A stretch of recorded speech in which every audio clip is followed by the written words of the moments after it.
Les conseils jardin avec vous, Roland Motte, bonjour. Bonjour Xavier. Après un week-end de 3 jours pendant lequel vous n'avez pas fait de chronique, vous nous avez manqué. Oh non, comment on a fait? Bon, on vous a réécouté sur France Joyeux Bleu. Noël. Ah oui, joyeux Noël. Oui. Noël, c'est encore avec vous dans ces conseils Oui. jardin. On parle sapin aujourd'hui. Oui, je parle sapin parce que vous aimez pas ça. On en a parlé pendant 15 jours au moins. On n'en peut plus. Oui.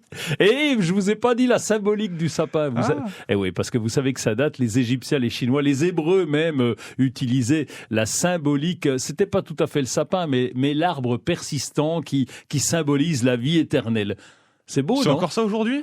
C'est toujours ça, et donc c'était... Ah oui, alors après ça a changé un petit peu, oui. mais cette tradition du sapin, elle a commencé au XVe siècle dans les pays germaniques, et c'est là où on a commencé à faire les premiers sapins. Alors on prenait un sapin parce que c'était persistant, la vie, et on mettait des pommes, même au bout. Il n'y a pas de pommes sur un sapin? Ben non, mais justement, c'était la blague, c'était pas oui, des c'était boules, marrant. et c'est devenu des boules après. Vous vous rendez compte? Qui a décidé ça? Ah ben c'est quelqu'un, alors je sais plus son nom, je sais qu'il s'appelait Gilbert, je crois, du moins, mais je suis pas certain À vérifier. À vérifier quand même, oui, méfiez-vous de nos sources. Mais ça date de quand? On sait à peu près quelle ville a décidé de le mettre en premier, au milieu de la place Riga. publique? Vous vous rappelez de Riga? Vous connaissez Riga? C'est où ça?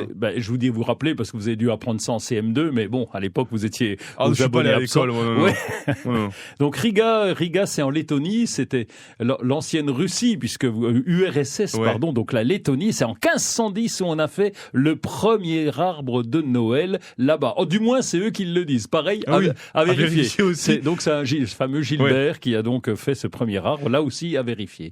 Bon, on a aussi des arbres qui sont impressionnants. On a des records. Oui, j'en ai noté 2-3. C'est la ville de Gubbio en Italie qui a installé cette année un sapin de Noël, le plus grand sapin de Noël du monde. Combien?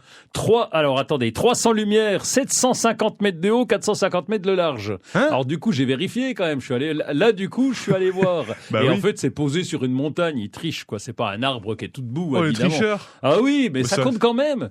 Il est dans le Guinness des records. Ils sont sympas au Guinness. Ben oui. Et puis au Brésil, il y a un arbre de Noël qui fait la municipalité de Rio a fait un arbre de Noël qui flotte dans la baie de Rio. C'est pas beau ça?